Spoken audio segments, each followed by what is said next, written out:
Buenas noches a todos los que están aquí presentes para esta segunda sesión interhospitalaria. Nuevamente me presento, soy el doctor Omar Domínguez, el vicepresidente de esta gestión. Agradecer al doctor Eduardo Sardá, como siempre, la presencia y el apoyo para estas sesiones interhospitalarias. Igual al doctor Raúl y a todo el comité organizador. El día de hoy le toca presentar el caso a la doctora Karen Barba y a la doctora Rubí Valladolid. Ellas son residentes de primer año del Hospital Civil de Guadalajara, Fray Antonio Alcalde. Y pues sin más preámbulo, le dejo la pantalla y el micrófono a las doctoras para que presenten compartan su presentación con el público. Y pues bueno, adelante, cuando quieran, doctoras. Gracias. Buenas noches a todos. Buenas noches. Vamos a dar inicio a la sesión de este día a cargo del Hospital Civil de Guadalajara. Como mencionó el doctor Omar, vamos a presentar la doctora Ana Karen Barba y yo la doctora Rubí Valladolid, residentes de primer año del Hospital Civil. Iniciando con el caso. Perdón, doctora, que te interrumpa, perdóname. Sí. Es que se me olvidó decirles, si tienen alguna duda o si alguien quiere comentar algo, nada más saben de levantar la mano virtual que tienen ahí en el Zoom, y en cuanto ustedes levanten la mano virtual, Fernando, que es el que nos coordina y nos ayuda a organizar todo esto, les va a abrir el micrófono para que puedan preguntar o demás. Nada más, doctora, gracias. Muy bien. Iniciamos con el caso. Es un paciente masculino de 41 años de edad, el originario y residente de Atenguillo, Jalisco, mecánico de oficio, su estado civil unión libre y de escolaridad bachillerato. El motivo de consulta del paciente fue la presencia de una úlcera en el paladar. Él inició su padecimiento, nos refirió la pareja del paciente, 3 meses previos a su ingreso, con fiebre intermitente, obstrucción nasal y cambios en la cavidad oral, sobre todo en el incisivo lateral izquierdo y el canino superior.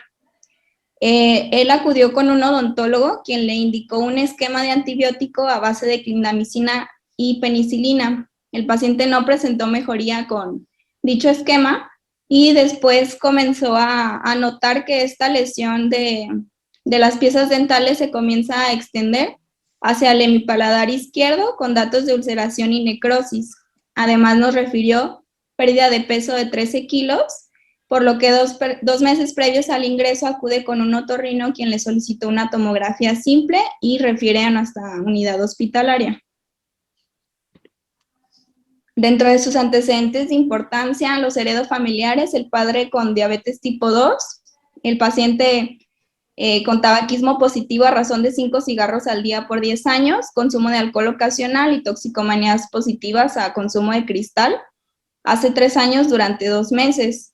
En cuanto a los personales patológicos, todos estuvieron negados, tanto alergias, enfermedades crónicas, hospitalizaciones, cirugías, transfusiones y fracturas. La exploración física del paciente al ingreso, él se encontraba en malas condiciones generales y de higiene, orientado en sus 3 esferas, con un regular estado de hidratación mucotegumentaria. Sus signos vitales al ingreso estaban todos dentro de parámetros normales. El paciente tenía asimetría de la cara a expensas de edema de la mejilla izquierda. Dicha zona a la palpación le causaba dolor.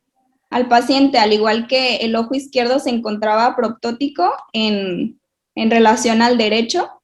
Los movimientos oculares estaban respetados, así como la función facial, y el cuello no presentaba alteraciones, estaba todo normal. La otoscopía estaba sin alteraciones. En cuanto a la rinoscopía, las fosas nasales se encontraban ocupadas por costras hemáticas, las cuales al desprenderse generaban un poco de sangrado y se notaba la presencia de material purulento por debajo de ellas. El septum estaba perforado a partir del área 2 a la 4 de Kotle, con una extensión aproximada de 3 a 2 centímetros de diámetro. Había ausencia del cornete medio y el inferior izquierdo. Aquí les presentamos una nasoendoscopía que se le realizó al paciente. Espero que en todas las computadoras de los presentes se pueda observar bien el video. Lo vamos a correr y pues ingresamos por la fosa nasal derecha con un endoscopio flexible. Observamos la extensa presencia de costras hemáticas, aquí donde sería la línea media de la cavidad nasal, la ausencia del cartílago septal y en su lado izquierdo la exposición del tejido óseo del seno maxilar, así como de la lámina perpendicular del etmoides. Tenía pues una sonda nasogástrica y las costras aquí en este momento al retirarlos era cuando se notaba la presencia de material purulento por debajo de ellos.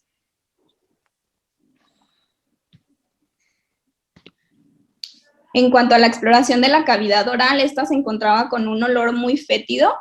El subsitio vestibular de la mucosa alveolar en la fosa canina presentaba una ulceración profunda que se extendía hacia la apertura piriforme. Las piezas dentales en general estaban en mal estado, con ausencia de la primera y segunda premolar inferior derecha. Se notaba la ulceración en el incisivo lateral superior izquierdo que a la presión drenaba pus por dicha zona, y en el hemipaladar izquierdo la presencia de una zona ulcerada con datos de necrosis y fibrina y además material licuefacto que se extendía aproximadamente de 4 a 2 centímetros de longitud y se extendía hacia la cavidad nasal. La lengua no tenía alteraciones y pues no era posible observar la pared posterior orofaringea por el colapso del paladar blando, que no nos dejaba ver hacia atrás, contactaba con la base de la lengua.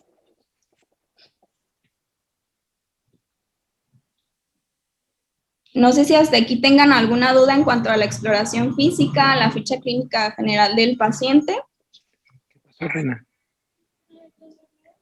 No, estoy en una sesión. Sale, bye.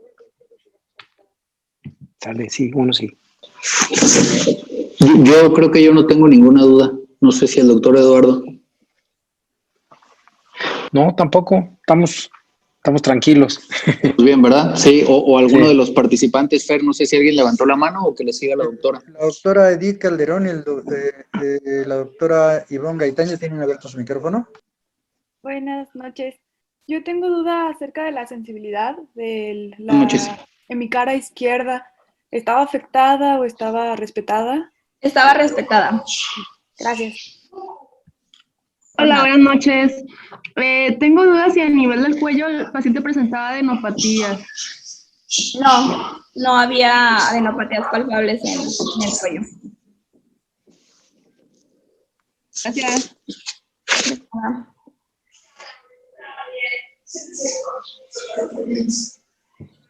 Creo que nada más, doctora, si le quiere seguir.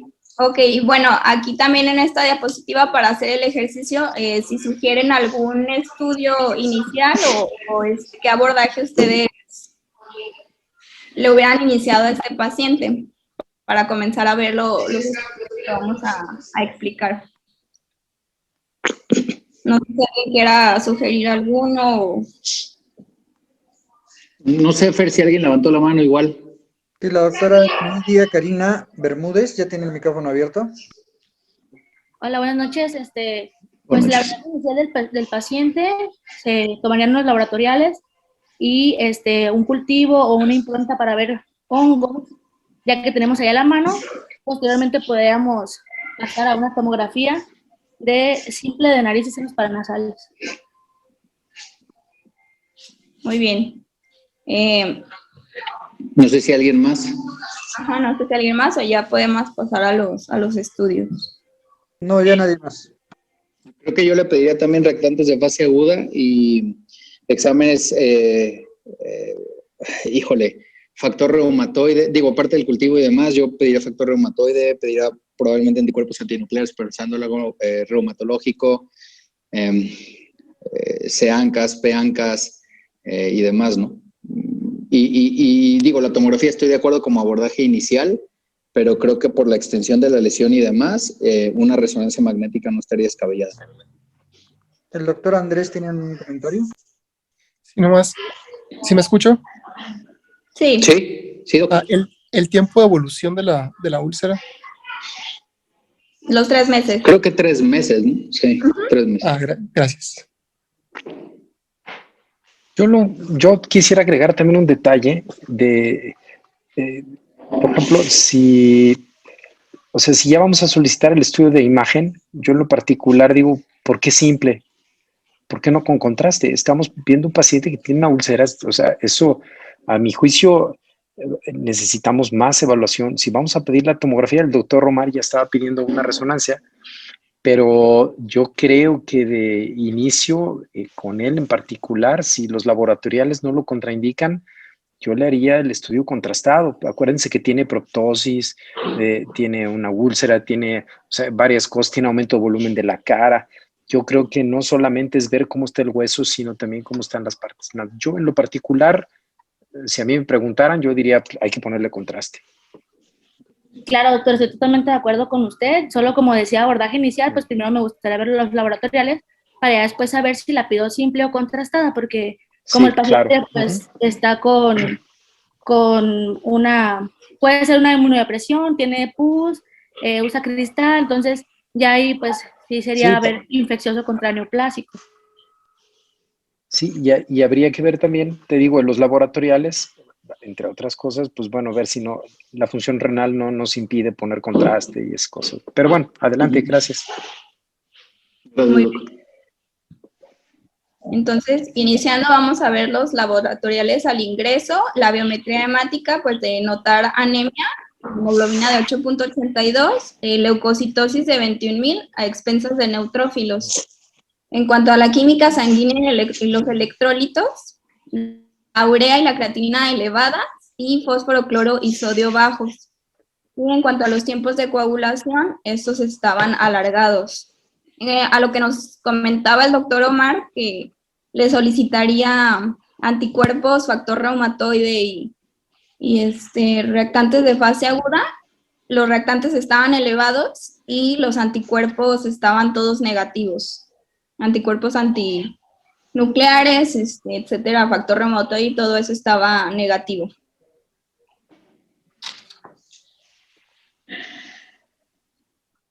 Entonces vamos a continuar con la tomografía. Como comentaba el doctor Eduardo, vamos a presentar una tomografía contrastada. Es una tomografía de nariz y senos nasales. En esta ocasión vamos a iniciar con los cortes axiales con un recorrido cefalocaudal. En la primera imagen de su pantalla en la esquina superior izquierda, podemos ver a nivel del seno frontal que este se encuentra ocupado por un material heterogéneo con una densidad similar a los tejidos blandos.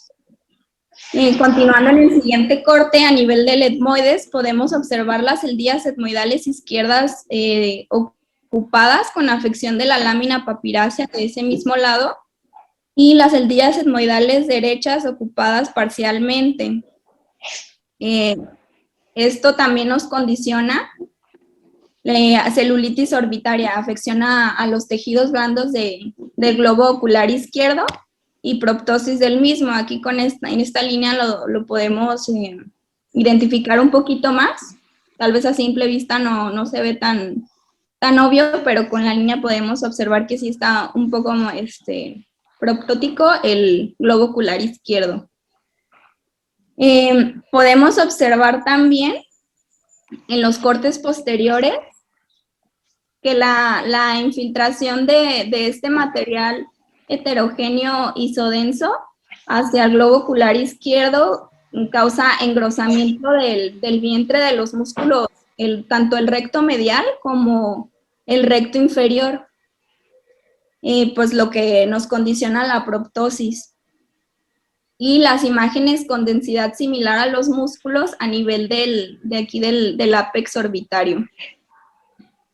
En la última imagen de su esquina inferior derecha podemos observar una imagen puntiforme hipodensa en el globo ocular, de lo que nos hablaría de neumoórbita, y el seno esfenoidal también con ocupación parcial del mismo, así como el edema y los aumento de volumen de la mejilla izquierda. Continuando con unos cortes a nivel del seno maxilar, podemos ver la infiltración por este tejido en la cavidad nasal, que condiciona el desplazamiento de la lámina perpendicular del etmoides hacia la derecha, además de que infiltra el seno maxilar con destrucción de la pared medial del mismo. Podemos ver también los conductos nasolacrimales ocupados por el mismo material y pues la ausencia del cartílago septal.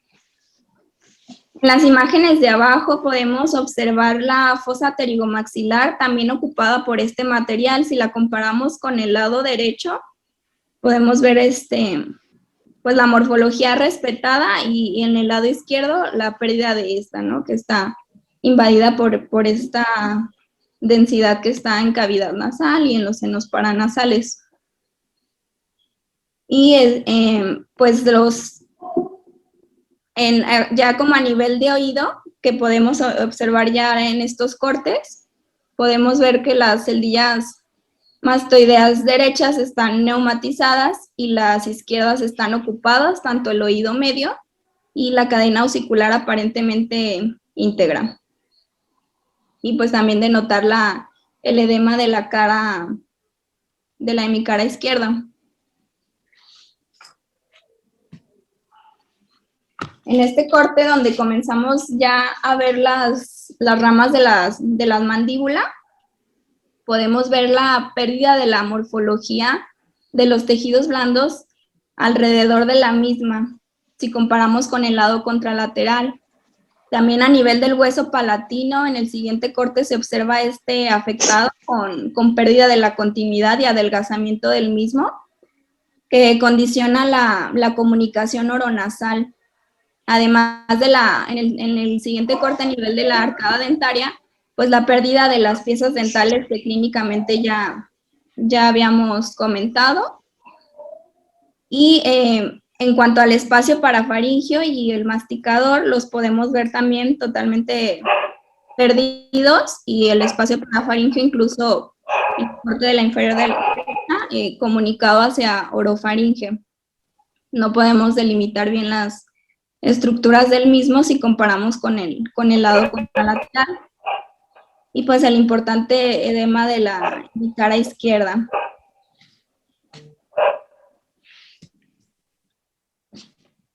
En el siguiente corte, a nivel del piso de la boca, podemos observar que aparentemente se encuentra respetado.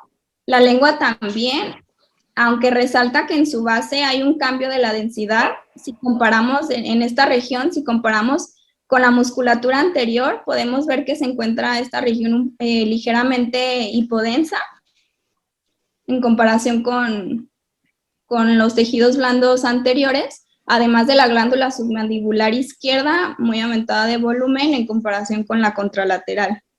Podemos observar también a nivel de laringe el colapso del seno piriforme y de la valécula del lado izquierdo. Y en el último corte observar el aumento de tamaño y la hipodensidad del espacio retrofaringio, que podemos señalar en este sitio. Continuamos aquí con los cortes coronales del mismo estudio tomográfico. En las primeras imágenes podemos observar la ausencia del cartílago septal y la desviación de la lámina perpendicular hacia la derecha por la ocupación de la cavidad nasal, así como en los cortes de abajo de todos los senos paranasales que habíamos mencionado. Podemos hacer notar la importante afección de los tejidos blandos de la mejilla izquierda y la destrucción pues, de la pared medial del seno maxilar izquierdo. Así como esto condiciona que se infiltre hacia los tejidos blandos del piso orbitario por el seno maxilar. Y pues el adelgazamiento también importante del hueso palatino del mismo lado, que condiciona la comunicación oronasal.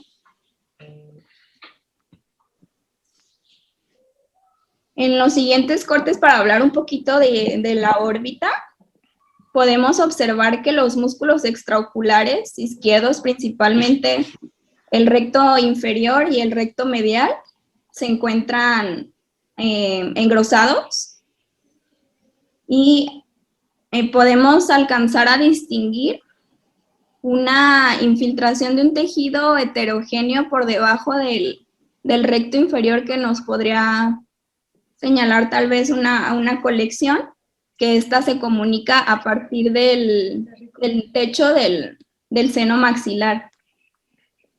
Además, también como podemos observar la misma imagen hipodensa puntiforme dentro del globo ocular, que nos hablaría de neumórbita. Aparentemente la base de cráneo anterior sin lesiones. Y pues solo hacer notar también el adelgazamiento del hueso palatino y la comunicación oronasal.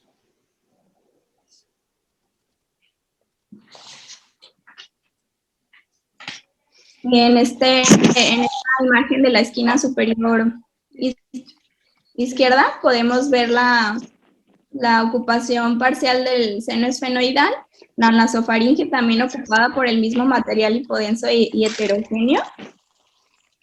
A nivel de las pterigoides, si comparamos con el lado derecho, podemos ver que está perdido tanto el músculo pterigoideo lateral como el medial. De hecho, en la fosa pterigoidea izquierda está ocupado por gas, que condiciona que este músculo pterigoideo medial esté desinsertado. Entonces, al final esto pues ocasiona que vemos aquí el paladar blando colapsado.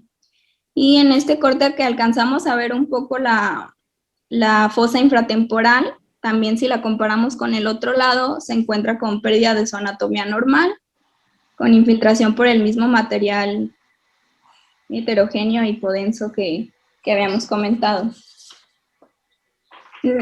Estos son los cortes que presentamos de la tomografía. No sé si el doctor Eduardo quiera agregar algo o comentar algo de este estudio. Pues fíjate que en lo particular, yo creo que la describiste muy bien, pero fíjate que es una tristeza. Yo sé que nadie de ustedes es radiólogo, pero es una tristeza que este estudio tenga contraste. Sí. Y no hablaste nada del contraste. Pero no es culpa tuya, es que el contraste, pues bueno, yo sé que tiene contraste porque se alcanza a ver en las arterias, pero en la forma que le tomaron las fotos, si lo hubieran hecho simple, hubieras obtenido lo mismo. ¿Sí me doy a entender? Esto es un manejo de ventanas, hay que hacer la ventana correcta para que pudiéramos tener una verdadera idea de qué está pasando. Desde el punto de vista de imagen, yo creo que lo describiste bastante bien. Pues ya nada más sería cuestión de que, o sea, no me quiero meter todavía mucho porque pues vamos a avanzar después en el diagnóstico para que los muchachos vayan diciendo. Pero nada más te corregiría que en una dijiste que había aire dentro del globo ocular, pero no, ahí era dentro de la órbita nada más, ¿no? O sea, un detallito ahí técnico. Seguramente quisiste decir órbita y dijiste globo ocular. Y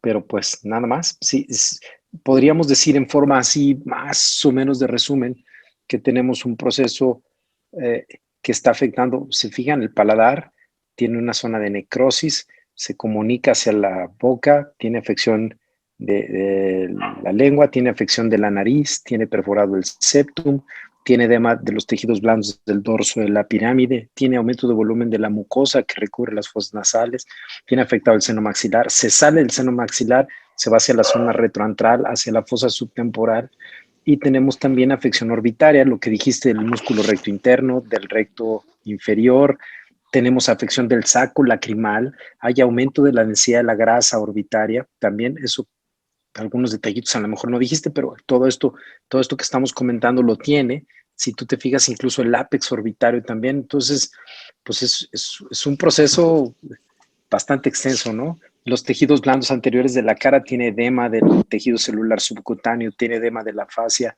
tiene lo que dijiste de los músculos de la masticación, o sea, está caramba, está por todos lados. se está yendo, está muy extendido, sí. Así es. No sé si alguien más tenga otro comentario o el doctor Omar. No, yo no. No sé si alguien más, Fer, haya levantado la mano. No, doctor. Ok, pues no, doctora, si quiere seguirle. Muy bien. Vamos a continuar con la resonancia. Para entrar en contexto en cuanto a la resonancia, esta resonancia se tomó después de un procedimiento quirúrgico por la extensa necrosis que tenía y el material purulento que presentaba el paciente se sometió a un aseo. Entonces, posterior al aseo, se tomó la resonancia magnética que vamos a presentar a continuación. Y pues vamos a mencionar. Yo tengo una duda. Sí. Yo tengo una duda. ¿Tomaron biopsia? Sí. ¿No salió nada? Perdón, es que se me hace muy, o sea, creo yo, digo, y esto es mi muy particular punto de vista, que meterle un procedimiento quirúrgico para debridarlo sin tener un diagnóstico de base se me hace muy atrevido. Sí, para el momento que lo metimos a quirófano, aún no teníamos el diagnóstico, el histopatológico definitivo. Y como teníamos alta sospecha de mucormicosis, entonces por eso se sometió al quirófano. ¿Y la impronta no salió positiva para mucor? Me llama la atención que digo, si la sospecha es alta de mucormicosis, una impronta te puede dar el diagnóstico por un lado, y por otro lado tiene 3 meses de evolución, que es mucho. Sí, la verdad eso estaba muy... el resultado histopatológico transoperatorio de mucormicosis sí nos lo dieron ahí en el hospital, o sea, tuvimos una impronta positiva a mucormicosis en el primer procedimiento quirúrgico, entonces se sometió a al mismo por eso y después se hizo la resonancia. Ok, pero entonces entraron a quirófano a debridar sin un diagnóstico de base, tengo entendido. No estoy criticando, solo estoy como que... No, sí, antes de la primera, bueno, de la intervención quirúrgica, sí teníamos una impronta también positiva y se tomó una en el transquirúrgico donde como se volvió a confirmar el diagnóstico de mucor. Okay. Tuvimos 2 improntas. Okay. Entonces, posterior a estas improntas y la decisión de pasar a quirófano para hacer debridación y aseo, se tomó esta resonancia magnética de cabeza y cuello. Los primeros cortes que vamos a presentar son axiales en un recorrido igual cefalocaudal. Y las secuencias que les presentamos de izquierda a derecha es un T1, en medio un T1 con gadolínea y un T2 con supresión grasa. En esta primera diapositiva, en estos cortes, podemos observar las celdillas etmoidales ocupadas en T1 podemos ver el material isointenso y en T1 con gadolínea, tanto en T2 lo podemos ver hiperintenso. Hay aumento de volumen, sobre todo en T2 es más notorio, del músculo temporal del lado izquierdo y la proptosis también importante del ojo izquierdo. También en T2 podemos diferenciar un material isointenso que infiltra el músculo recto medial, además como edema del párpado inferior izquierdo, que también en T2 es mucho más relevante, pues se nota hiperintenso en esta secuencia. El nervio óptico pues se ve respetado en ambos ojos y aparentemente sin lesiones intracraneales. En el siguiente corte axial podemos distinguir los cambios postquirúrgicos de la cavidad nasal y alrededor de esta cavidad el realce sobre todo en T1 con gadolíneo y en T2 de los tejidos en su periferia. También podemos observar a nivel del oído, sobre todo en T2, que se encuentra ocupado. El oído derecho lo podemos ver libre. También vemos edema y aumento de volumen en el ojo, en el párpado izquierdo, que en T1 con gadolinio lo vemos hipointenso, con un realce en la periferia, y en T2 lo vemos hiperintenso. Nos sugeriría tal vez una colisión en este sitio. Y el edema también, que es sobre todo más evidente en T2, que se ve hiperintenso de la hemicara izquierda. En un corte siguiente podemos observar pues la comunicación que se creó entre el seno maxilar, la cavidad nasal y la nasofaringe. Se creó esto y pues formó una sola cavidad. Y la hiperintensidad, sobre todo en T2, de los tejidos circundantes a esta cavidad, así como de los tejidos blandos de la hemicara izquierda y alrededor de las ramas de la mandíbula, podemos ver que todo esto se ve hiperintenso, los tejidos blandos. Si comparamos con el lado contralateral, que se delimitan las estructuras, en el lado izquierdo, tanto los músculos de la masticación como demás tejidos blandos en la periferia de la rama de la mandíbula se ven hiperintensos. En el siguiente corte, a nivel del paladar, podemos observar la pérdida de la continuidad del mismo. Aquí en T1 podemos ver la pérdida de la grasa del espacio parafaringio. Si comparamos con el lado derecho, donde se le delimita muy bien el espacio parafaringio y se ve hiperintensa la grasa del mismo, en el lado izquierdo pues se encuentra totalmente perdido y comunicado con orofaringe. En T1 con gadolinio y en T2 se puede ver la hiperintensidad de los tejidos blandos de la hemicara izquierda, así como alrededor de la cavidad que se creó entre todas las estructuras que mencionamos, y también alrededor de la rama de la mandíbula, de los músculos de la masticación, que están pues todos ocupados por este material que en T2 se ve hiperintenso. En T1 podemos observar también de hecho la glándula parótida izquierda, que está desplazada lateralmente por este material que infiltra toda esta zona del espacio masticador. En el siguiente corte, a nivel del piso de la boca, pues podemos observar la mucosa faríngea y el espacio retrofaríngeo, sobre todo aquí en T2, con infiltración por este material que se ve hiperintenso y se extiende hasta la base de la lengua y rodea la rama de la mandíbula, como pues delimitando el espacio masticador.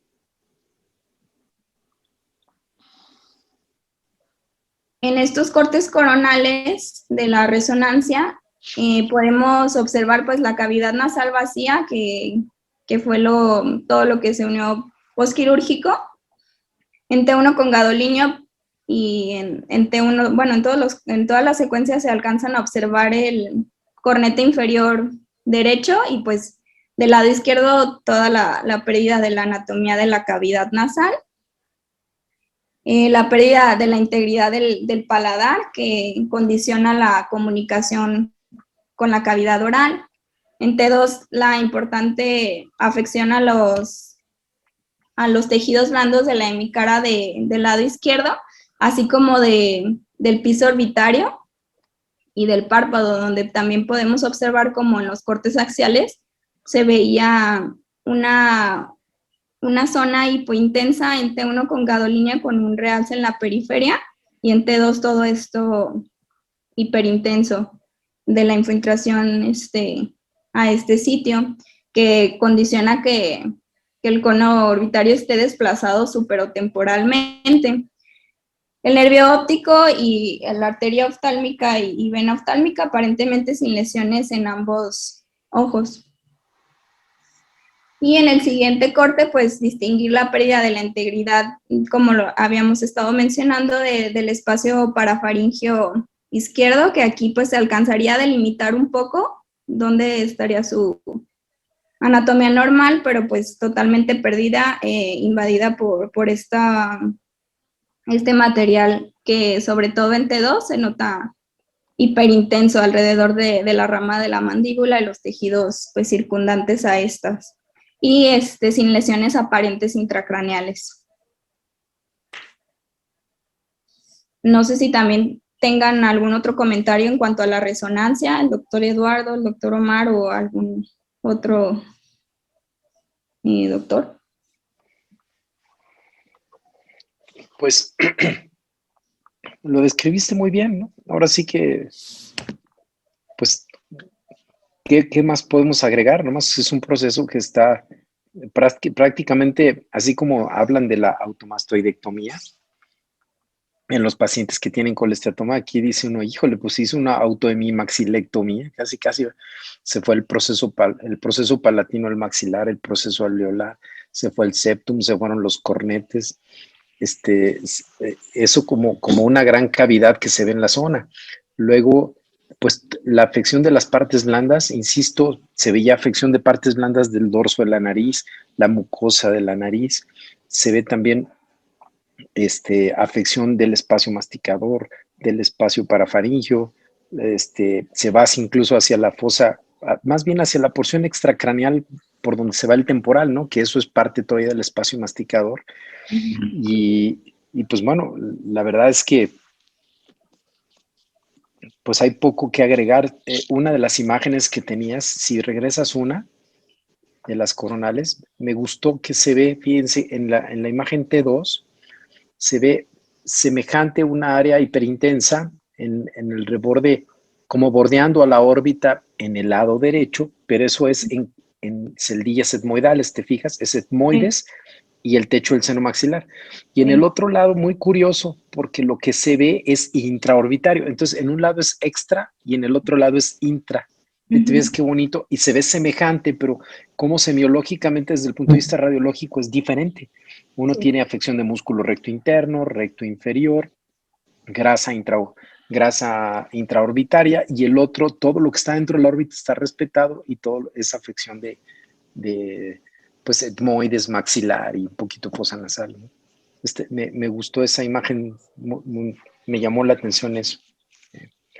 Y pues, si se fijan en una de las primeras imágenes que tenías de los axiales de la resonancia, si te regresas un poquito, otro más.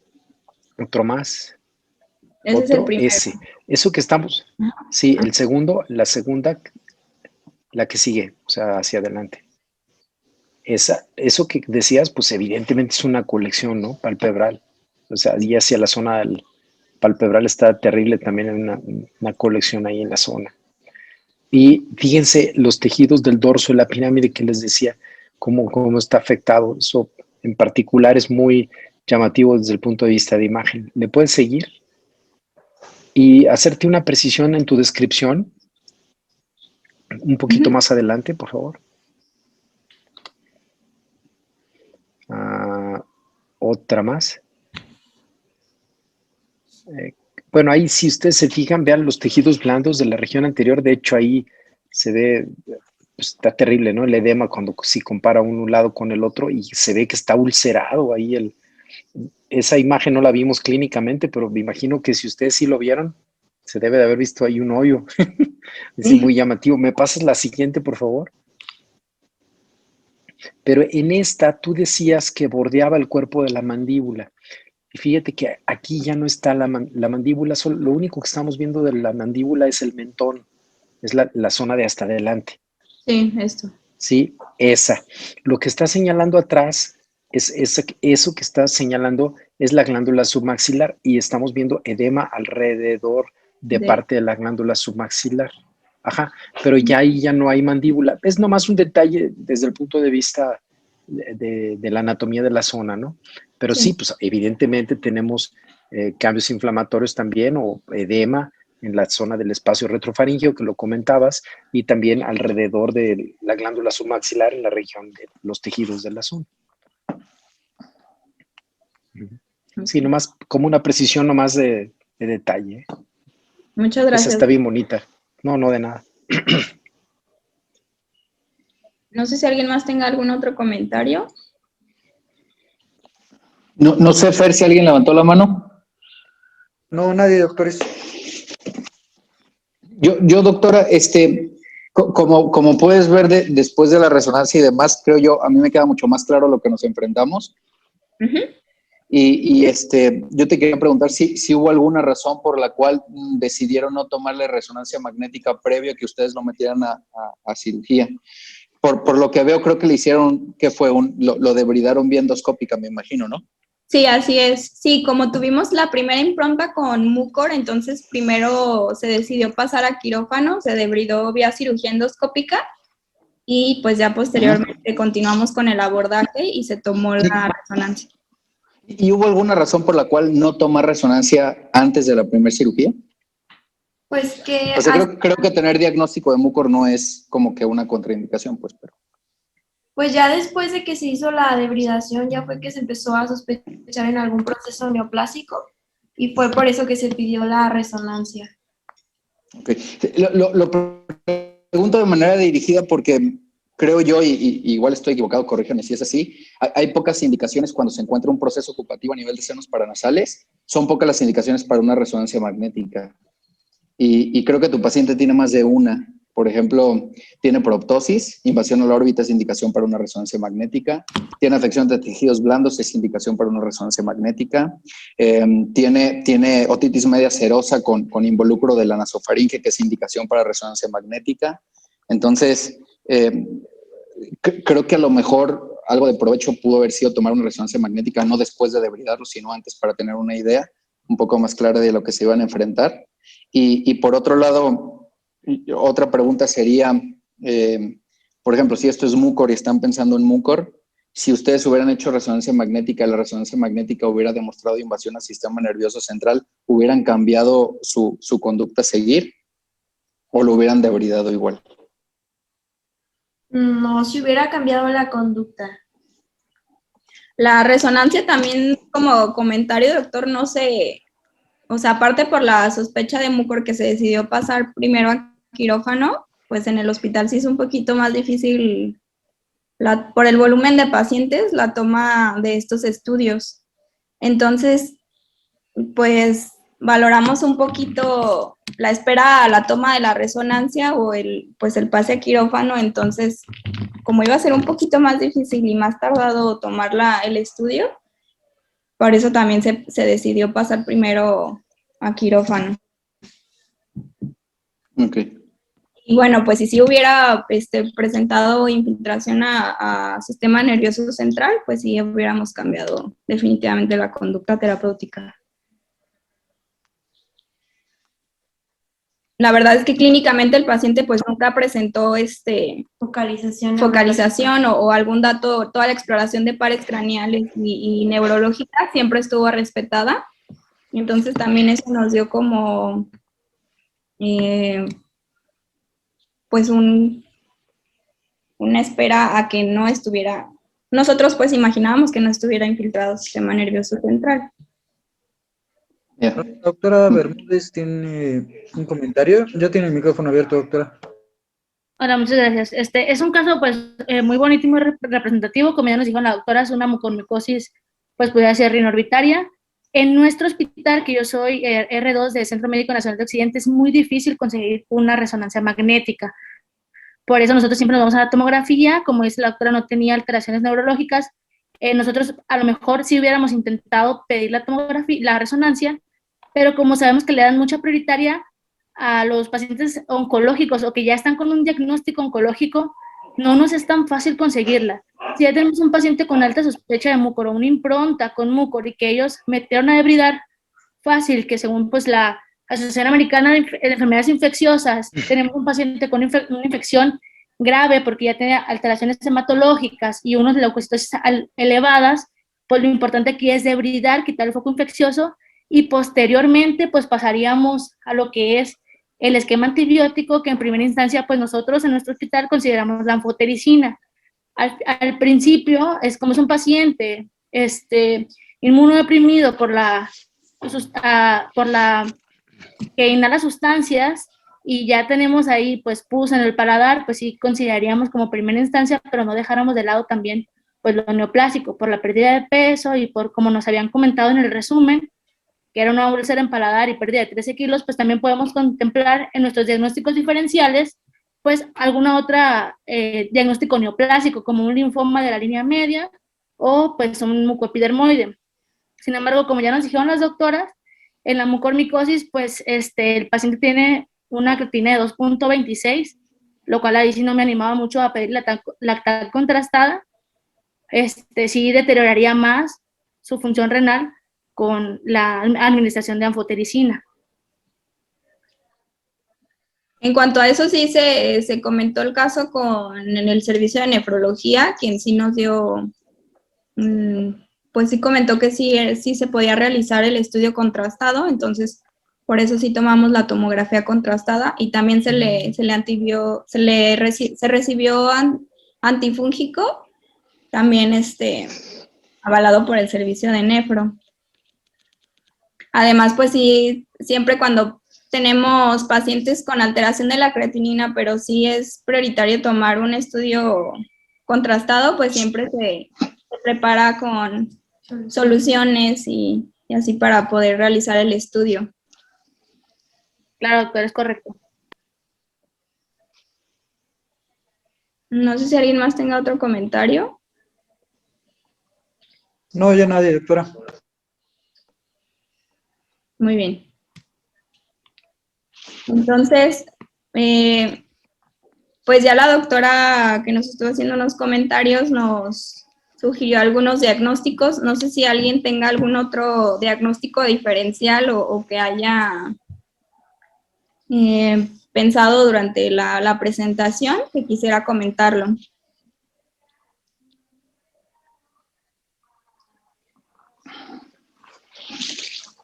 Híjole.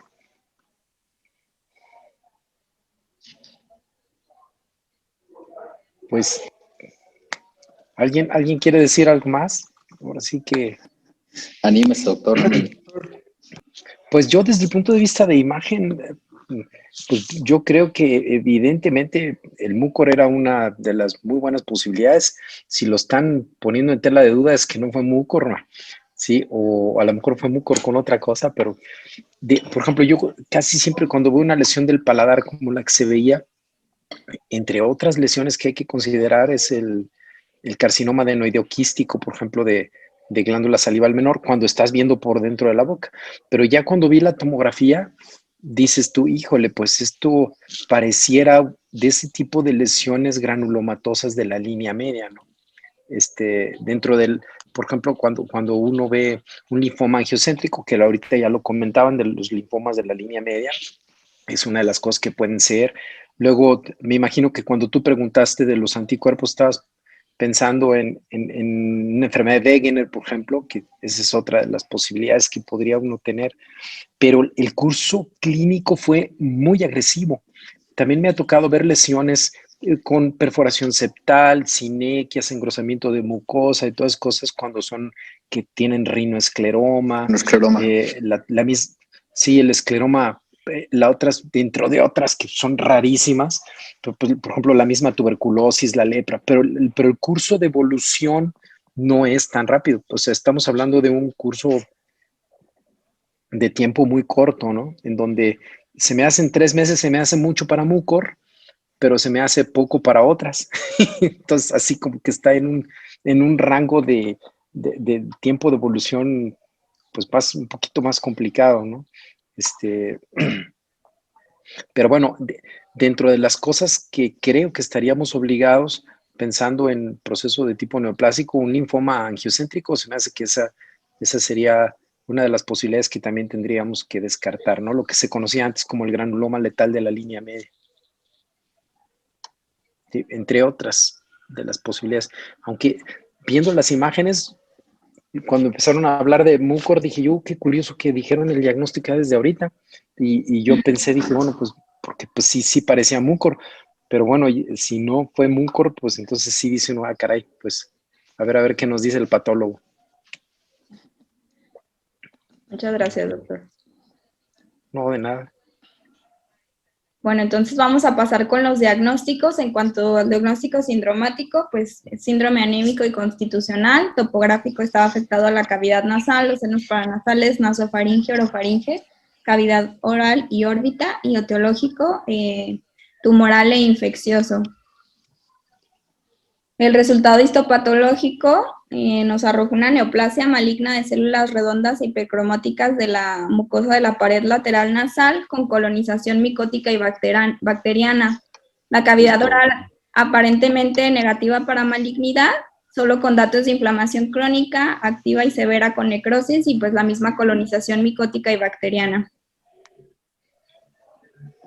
Se realizó inmunohistoquímica con el diagnóstico definitivo de un linfoma linfocítico difuso de células TNK de la cavidad nasal con extensa ulceración y marcadores positivos a CD45, CD3, CD43, CD56 y parcialmente a CD30 con un índice de proliferación del 95%.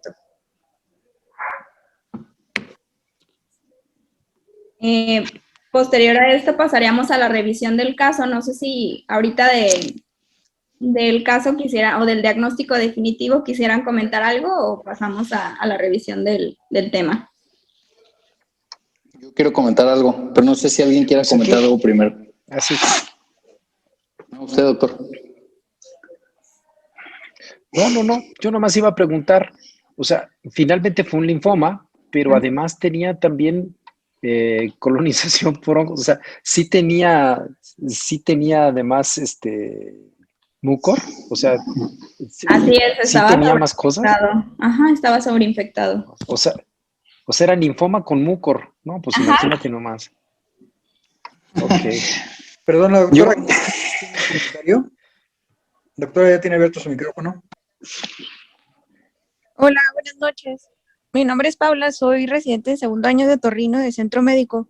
Les quería preguntar sobre la evolución del paciente, si alguna vez tuvo afección orbitaria, o sea, los movimientos oculares, o cuál fue como la evolución del paciente después del procedimiento quirúrgico. No, en cuanto a eso, los movimientos oculares siempre estuvieron respetados. Y la agudeza visual también. La agudeza visual sí disminuyó un poquito. Tenía la colección que se veía en la resonancia, en el párpado, pero o sea, después de la resonancia de los cambios que vimos, se limitó a eso la extensión. En cuanto al ojo, no, o sea, no tuvo más severidad. Ok, gracias. Por nada. Yo quiero decir algo. Híjole, a lo mejor voy a hacer el papel como de abogado del diablo aquí y estar en contra, pero, y perdón que insista, que yo me formé en un hospital institucional, así como todos ustedes. Entiendo que acceder a resonancia y demás estudios es difícil. El paciente tiene 3 meses de evolución con una úlcera en el paladar. Creo yo que el tener una impronta que diga que es mucor y que sí, de acuerdo a lo que dijeron del Journal de Enfermedades Infecciosas, hay que debridarlo y demás, creo yo que se debe de insistir en una resonancia magnética previo al procedimiento quirúrgico por muchas cosas, porque si nada más es mucor, te va a ayudar a delimitar tu procedimiento, ¿no? ¿Qué vas a debridar y qué no vas a debridar? O sea, el paciente tenía un absceso, por ejemplo, preseptal, que se vio en la resonancia, tenía un montón de edema de tejidos blandos, tenía el parafaringio afectado, tenía el retrofaringio afectado, tenía un montón de cosas que quirúrgicamente hablando se le puede ayudar, ¿no? Y si es mucor, uno tiene que ser bien agresivo en el tratamiento quirúrgico para darle una oportunidad de vivir. La resonancia magnética te permite eso, ¿no? Es decir, creo yo, y de nuevo, corríjanme si estoy equivocado, que si es mucor puro, uno tiene que ser bien agresivo para darle una oportunidad de vida al paciente y ese ser agresivo durante la cirugía lo tienes que plantear con el estudio de imagen previo. Entonces, creo que la resonancia, aunque sea difícil, si el paciente esperó 3 meses con una úlcera, digo, no, tampoco creo que, y se los digo porque yo estuve en ese hospital donde estás tú, doctora Valladolid, tampoco es imposible conseguirlo, se puede, ¿no? Por un lado. Por el otro lado, sé que salió un mucor en la impronta, pero el paciente tiene 3 meses de evolución. Y si te fijas, tu diagnóstico definitivo que le cuesta trabajo al patólogo, que inicialmente es un sarcoma de células Se llama sarcoma de células pequeñas, redondas y azules, ¿no? Es un sarcoma muy agresivo y muy raro, que después con inmunistoquímica se comprueba que es un linfoma NK, ¿no? Que es lo que antes se llamaba granuloma letal de la línea media. Por ejemplo, el sarcoma de células pequeñas, redondas y azules, que fue el diagnóstico inicial de patología, tiene un tratamiento quirúrgico bien agresivo. Es decir, si tú, afortunadamente este paciente no lo fue, pero si hubiera sido un sarcoma de células pequeñas, redondas y azules, está condenado por una cirugía así. Esa es la realidad, porque la cirugía se queda corta. Y porque probablemente ni hubiera sido quirúrgico inicialmente, ¿no? Se le hubiera planteado alguna otra cosa.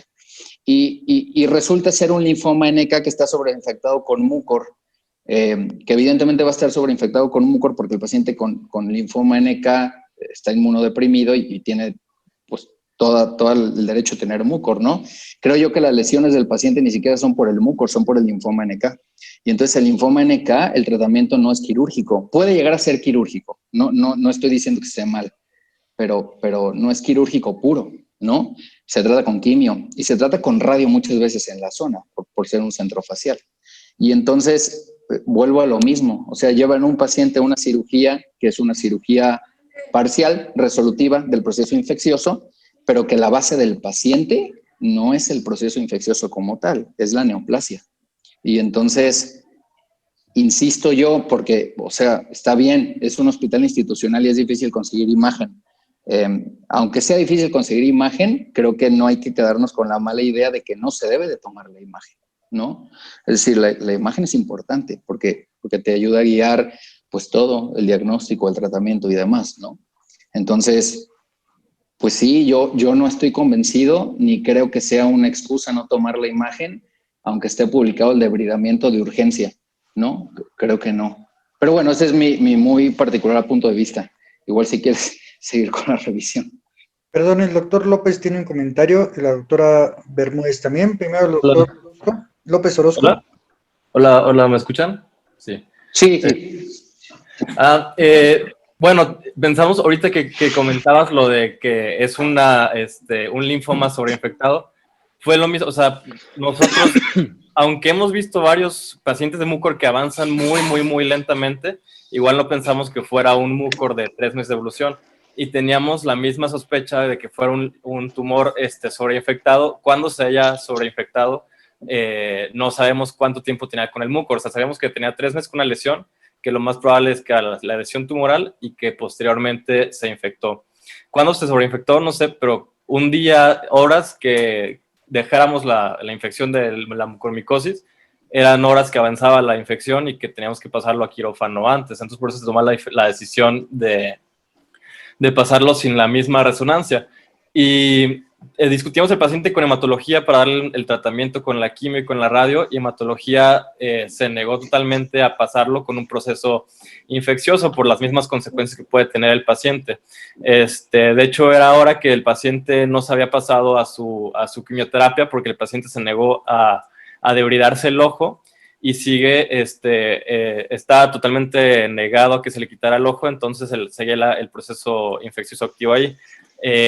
Entonces nosotros sí necesitábamos realizar un proceso quirúrgico para debridar todo, y fue por eso que entramos solamente con la tomografía a hacer la debridación según los márgenes quirúrgicos que veíamos, porque sospechábamos igual de un tumor sobreinfectado. Cuando se sobreinfectó, quién sabe, pero el tiempo que le pudiéramos dar o que pudiéramos avanzar antes, a nosotros pues nos interesaba más para que no avanzara más la infestación.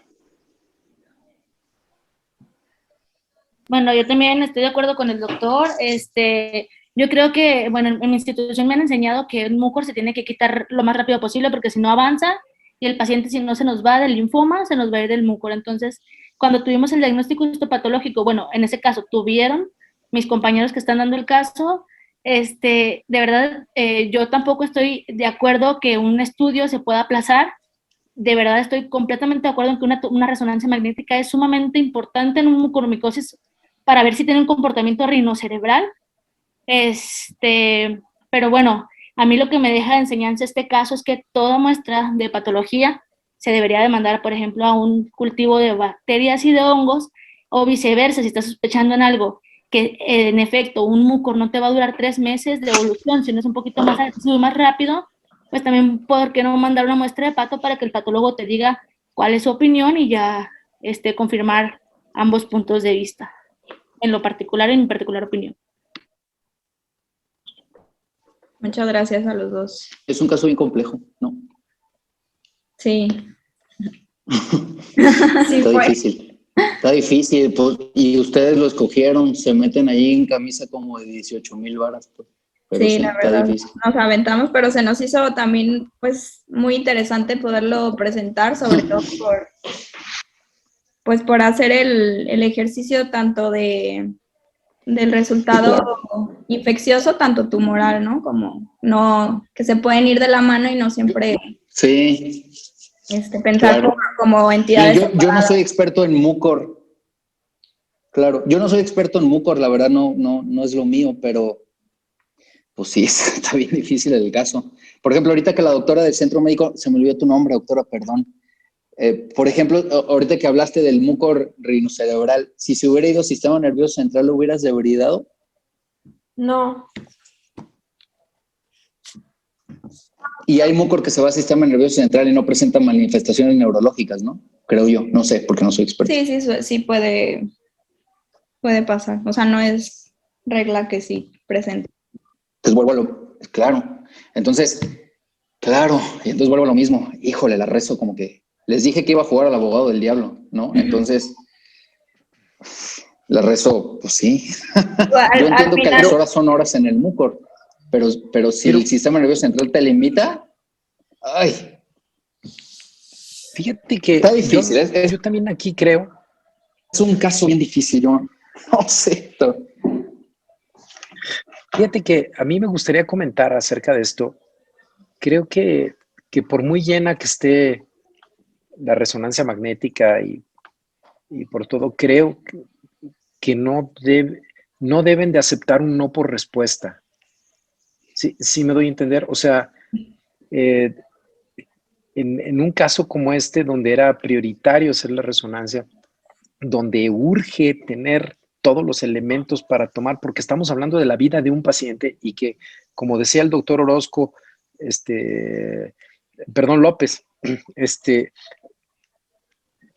si te tardas más horas, puede depender de eso que el paciente viva o no, ¿sí? O sea, discúlpame, pero no sé quién sea el que se niega dentro del departamento de rayos X para no hacer el estudio, ¿no?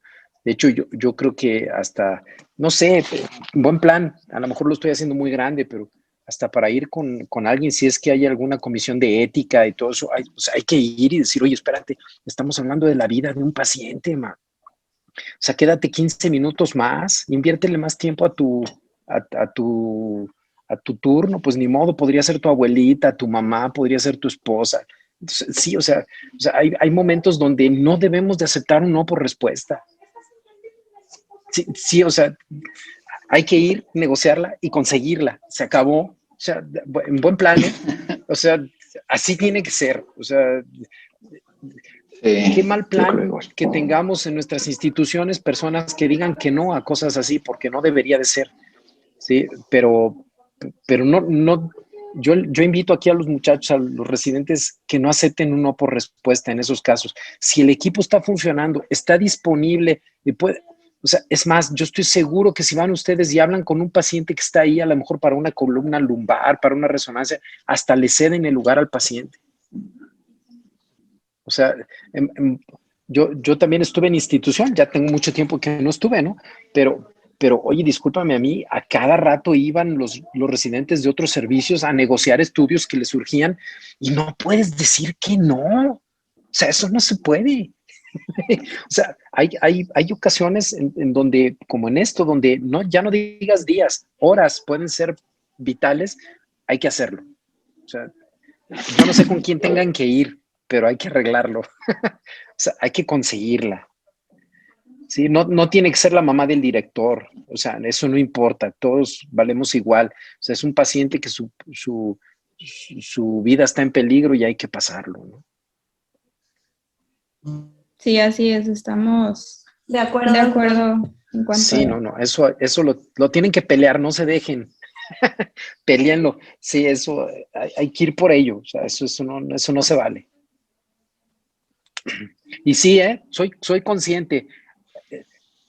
Hay médicos gachos, pero yo sé que dentro o sea, médicos radiólogos que se niegan, pues que ya se quieren ir, que no se quieren dejar de tomar su café, lo que quieras. Pero sé también que muchas veces dentro de esto, el que parece que fuera el jefe es el técnico, pero no deben de permitir que se las hagan. Busquen de una o de otra forma, hablen con el jefe, hablen con el de base, hablen con el que tengan que hablar y consíganlo. O sea, perdón que insista tanto en esto, pero pues no se vale, pues, no se vale que les digan que no.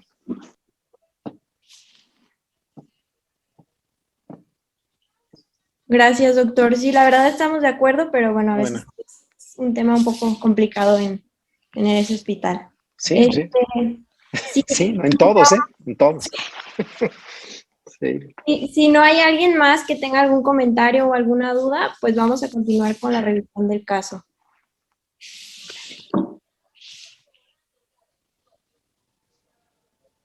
Bueno, y en cuanto a la revisión, pues nos vamos a enfocar a lo que son los tumores malignos de la cavidad nasal y de los senos paranasales. Como una pequeña introducción, tenemos que, bueno, que la cavidad nasal y senos paranasales son un espacio, pues, anatómicamente pequeño, son sitio de origen de muchos tumores que son complejos y que son muy diversos. Estos pueden ser neoplasias que se originan del epitelio de la mucosa, de glándulas seromucinosas, tejidos blandos, de cartílago, de hueso, bueno, y un sinfín de tejidos más. Muchos de estos tumores pues pueden ser similares a algunos encontrados en otros sitios del cuerpo y hay otros que son únicos de este sitio, como por ejemplo el neuroblastoma olfatorio. En cuanto a la epidemiología, tenemos que los tumores malignos de este sitio anatómico van a constituir un 3% de los tumores que surgen del tracto respiratorio superior. En cuanto a su origen, lo más común es que se originen del seno maxilar con una frecuencia del 60%, seguido de la cavidad nasal de un 20 a un 30%, como en el caso que les expusimos en un momento, del seno etmoidal 10 al 15% y seno esfenoidal y frontal en una menor cantidad de un 1%. En cuanto a la incidencia, estos tumores son más comunes en hombres y las cifras más altas de los casos se encuentran en países como Japón, China e India. Y de forma general, los carcinomas de células escamosas van a ser los más comunes en este sitio. El principal factor de riesgo para estos tumores se ha visto que es una exposición ocupacional al polvo de madera. El efecto de esta exposición se observa aproximadamente 40 años después o más de haberse expuesto y persiste a pesar de que la persona ya no esté expuesta a estos carcinógenos. Además, se ha visto también otros factores de riesgo como personas que trabajan en refinerías de níquel o en la fabricación de pigmentos cromados. Y por último, bueno, hay una asociación débil en cuanto al uso del tabaco, especialmente hablando del carcinoma de células escamosas, con un riesgo relativo del 2 al 5. Y bueno, en cuanto a la evaluación diagnóstica, cuando nosotros estemos sospechando de estos tumores, pues hay que tomar en cuenta que se presentan con unos síntomas similares a aquellos causados por alguna enfermedad sinusal inflamatoria, ya sea infecciosa, tumoral, etcétera, donde, bueno, podemos encontrar muy comúnmente obstrucción nasal, epistaxis, cefalea o dolor facial, descarga nasal, y en un 9 a 12% de los casos pueden ser asintomáticos, lo que, bueno, representa un retraso en el diagnóstico. Al momento de presentación, bueno, pues las metástasis regionales y distales son infrecuentes. La incidencia de metástasis cervicales en un inicio, en la mayoría de las series reportadas, es de menos de un 10%, siendo ligeramente menor para tumoraciones primarias de etmoides, que es un 4.3%, y un poco mayor en primarios de seno maxilar, que es del 12.5%. La incidencia a metástasis distales es un poco menor, alrededor de un 7%, y cuando tengamos este tipo de casos, este tipo de sospecha, bueno, pues obviamente la exploración física debe de ser completa, haciendo énfasis en cavidad nasal, en la órbita, en tejidos blandos, y es importante incluir pues una nasoendoscopía.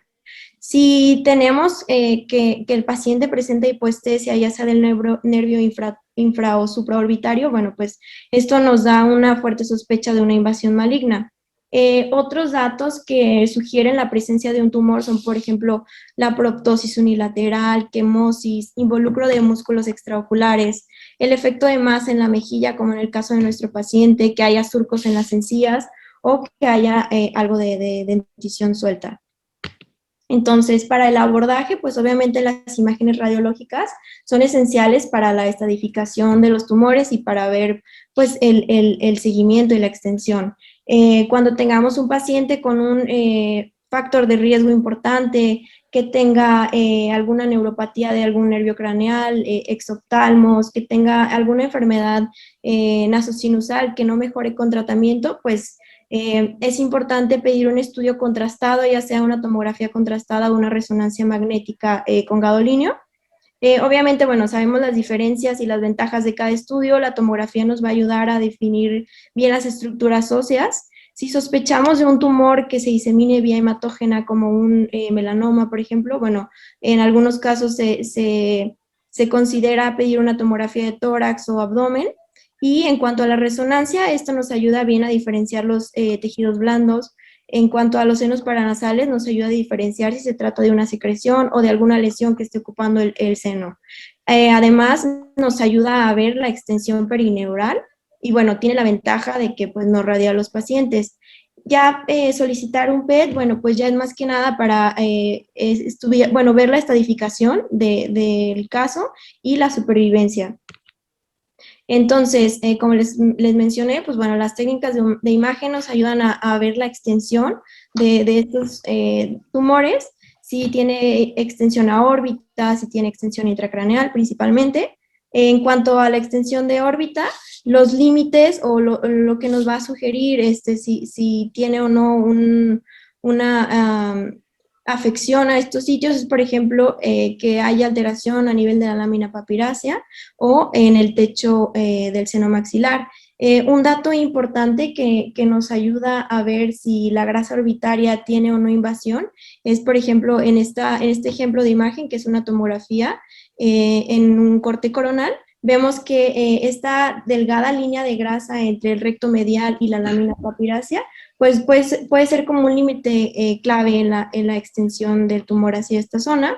En cuanto a la extensión intracraneal, pues unos límites que nos pueden ayudar a evaluar si hay o no extensión, pues es valorar las estructuras del techo etmoidal, placa cribiforme, crista Galli, y si vemos que ya hay alguna alteración en estas, pues ya sospecharíamos la invasión intracraneal, como en este caso, que es una resonancia magnética también en un corte coronal. Vemos cómo aquí se ve infiltración ya hacia intracraneal. Y bueno, también nos ayuda a ver los cambios óseos, principalmente pues en las lesiones que son muy agresivas, que vemos pues la destrucción de algunos tejidos óseos. Y aquí la Organización Mundial de la Salud tiene una clasificación para los tumores de estos sitios anatómicos. La verdad es que es una clasificación muy extensa que abarca tanto tumores benignos como tumores malignos. En este caso, bueno, pues a propósito del tema, incluimos nada más los que son los tumores malignos y los separa pues dependiendo de su sitio de origen, como epiteliales, tumores de tejidos blandos, hueso cartílago y tumores hematolinfoides principalmente. Y en esta revisión nos vamos a enfocar en algunos de forma superficial de los epiteliales malignos, ya que forman parte, bueno, son unos de los más frecuentes, y tumores hematolinfoides, principalmente el linfoma, y en especial el de células NKT extranodal. Entonces, empezando por el carcinoma de células escamosas, esta es una neoplasia maligna que se va a originar en el epitelio de la mucosa, tanto de la cavidad nasal o senos paranasales, y tiene dos tipos histológicos, que es el queratinizante y no queratinizante. En realidad, este es un tumor raro, ya que representa menos del 1% de los tumores malignos y solo 3% de aquellos encontrados en cabeza y cuello. Tiene también una predisposición por hombres y la edad media de presentación es de 55 a 65 años. En cuanto a la etiología, pues el factor de riesgo importante es la exposición ocupacional, como en la mayoría de los tumores de nariz y senos paranasales, y se agrega la presencia del virus del papiloma humano, especialmente si estamos hablando del papiloma nasal invertido, que bueno, puede ser una lesión precursora en este tipo de carcinoma.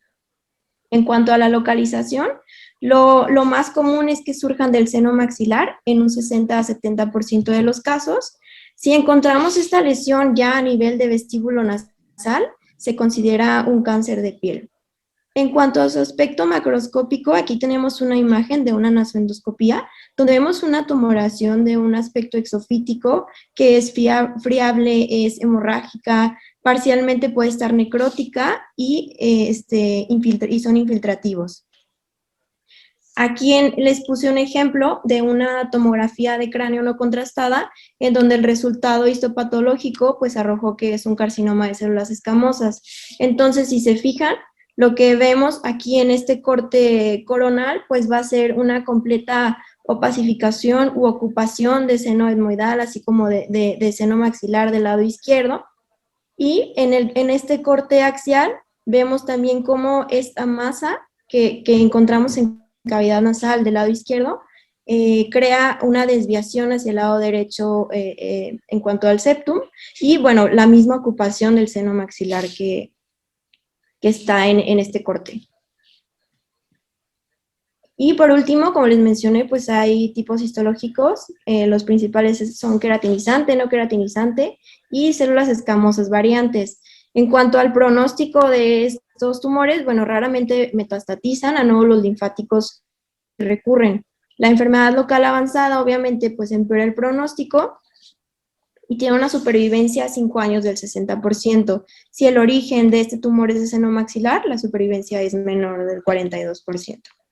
Pasando al carcinoma linfoepitelial, este es un carcinoma de células escamosas que es pobremente diferenciado o histológicamente indiferenciado, acompañado de un infiltrado linfoplasmático, que es lo que pues, lo caracteriza. Es morfológicamente similar a un carcinoma nasofaríngeo, por lo que bueno, es de sus principales diagnósticos diferenciales. En cuanto a la epidemiología, pues bueno, son tumores más comunes en sitios como en Asia del Sur, donde es prevalente el carcinoma nasofaríngeo. Es un tumor pues propio de adultos que se presenta entre la quinta y séptima década de la vida, y se ha visto una asociación muy importante con infección de virus Epstein-Barr. La localización es más común que se encuentre en cavidad nasal que en senos paranasales. En cuanto al diagnóstico diferencial, pues se requiere una biopsia de nasofaringe. ¿Por qué? Porque el principal diagnóstico diferencial es el carcinoma indiferenciado nasosinusal encontrado en este sitio, y algo que nos ayuda a diferenciar del carcinoma linfoepitelial, pues es la ausencia de infección por virus Epstein-Barr. Incluí este tipo de tumor ya que también es un importante diagnóstico diferencial para el linfoma de células NKT extranodal.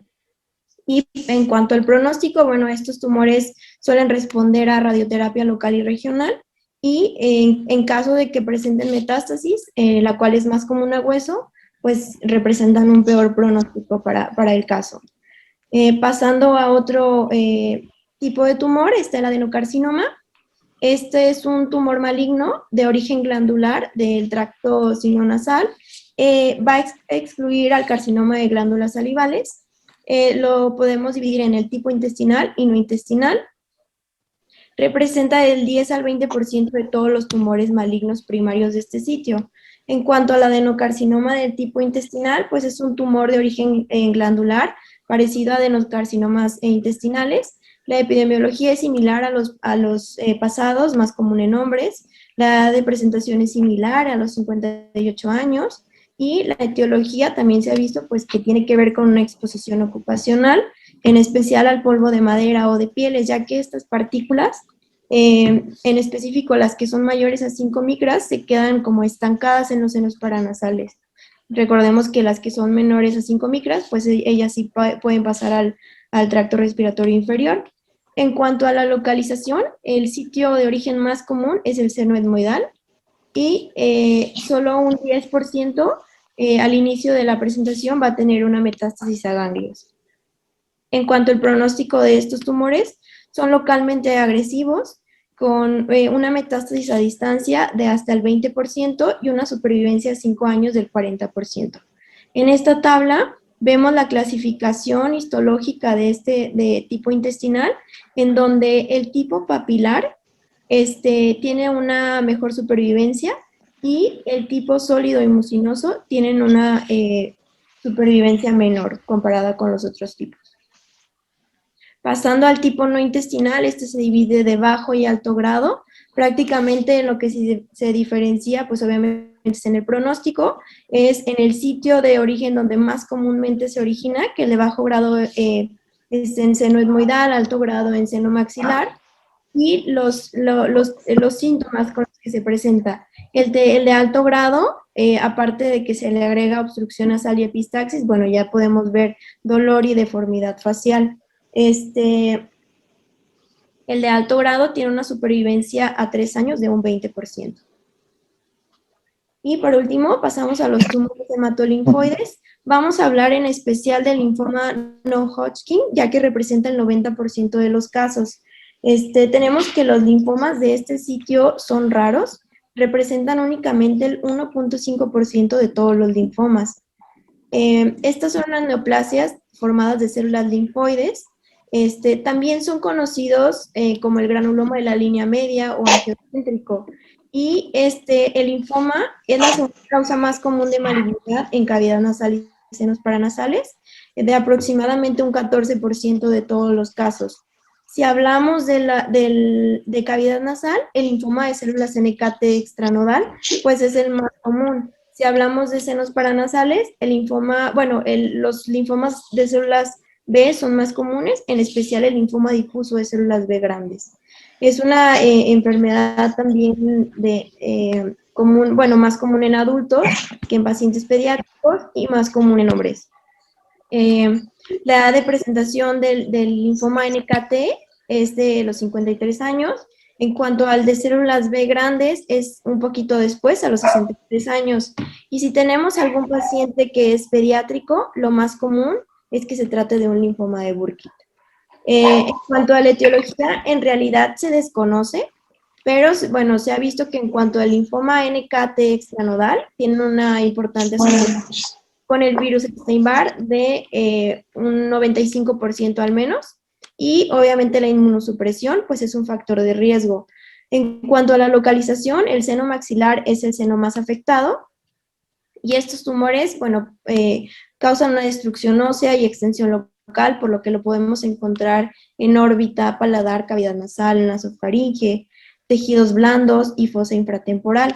En esta tablita, si se fijan, están los tumores acomodados, organizados de acuerdo al tipo histológico. En cuanto a los tumores primarios de cavidad nasal, tenemos que lo más común es que vayan a ser de células NKT o células T. Y si hablamos de un tumor primario de senos paranasales, es más esperado encontrar un linfoma de células B. En cuanto a la presentación clínica, es similar a los pasados. Aquí pues se agrega también los síntomas sistémicos de fiebre, pérdida de peso, extensión a la órbita, podemos encontrar proptosis y otros datos oculares. Y importante es que tiene destrucción de estructuras en la línea media facial, como puede ser el septum nasal o el paladar. Histológicamente, este linfoma de células TNK tiene un infiltrado linfomatoso que es difuso, expande la mucosa y amplía la separación y destrucción de las glándulas mucosas. En cuanto al inmunofenotipo, que es muy importante pues para diferenciar este tipo de linfoma, tenemos que pues es un inmunofenotipo clásico de células NK, que es positivo a marcadores como CD2, CD56, CD3 citoplasmático, CD43 y CD45-RO.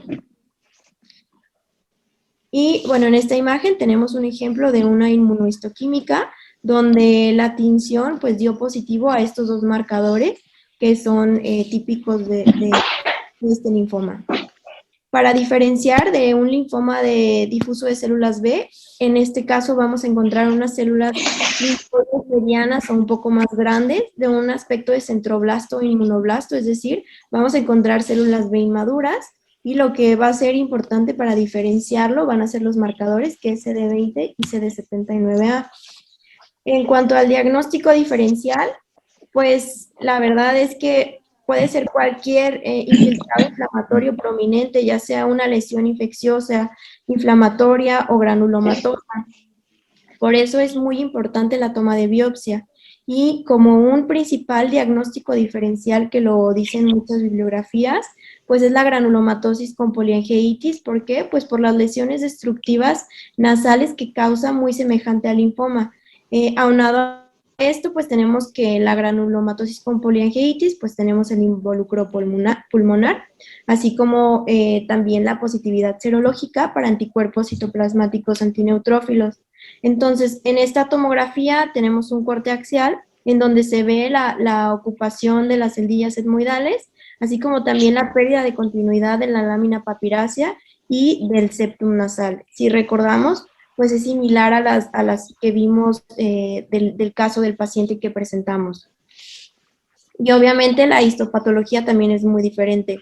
Vemos una inflamación crónica, puede haber microabscesos o un infiltrado histiocítico. En cuanto a las alteraciones genéticas, tenemos alteraciones cromosómicas como isocromosomas 1Q, D6P, entre otros. Hay mutación del gen FAS y sobreexpresión del P53 en un 45 a 86% de los casos. Por último, vamos a abordar únicamente pues, el tratamiento de estos linfomas. Tenemos que el tratamiento pues, no es quirúrgico, la radioterapia y quimioterapia sistémica son el tratamiento de elección para la enfermedad localizada. En este caso, yo tomé unos análisis retrospectivos de la base de datos nacional de cáncer, en donde compara el tratamiento de acuerdo a estadios tempranos o tardíos de los linfomas. Si hablamos de un estadio temprano, la quimiorradio, se vio que tiene significativamente una mejoría en la supervivencia en comparación con la quimio sola o con la radioterapia sola, a comparación de casos de estadios tardíos, donde la quimiorradio, si vemos, solo tiene mejoría significativa en cuanto a la radioterapia sola, pero en cuanto a la quimioterapia sola, en realidad no hubo una diferencia significativa. Y en estadios tardíos también pues se ha utilizado en algunas series el trasplante de médula ósea o de células madres. Y el pronóstico, pues en general estos no tienen un pronóstico muy bueno, tienen una supervivencia global de 30 al 50%. Y en cuanto a los pacientes que llegan a tener una remisión, tienen una recurrencia en un tercio o hasta en la mitad de los casos, y se ha visto que los factores de peor pronóstico es la edad de presentación, que sea mayor o igual a 65 años, que haya presencia de comórbidos, síntomas B o estadios ANARBOL mayor o igual a 2 y una enfermedad voluminosa. Y bueno, esto es todo en cuanto a la revisión del caso. No sé si tengan alguna duda, comentario.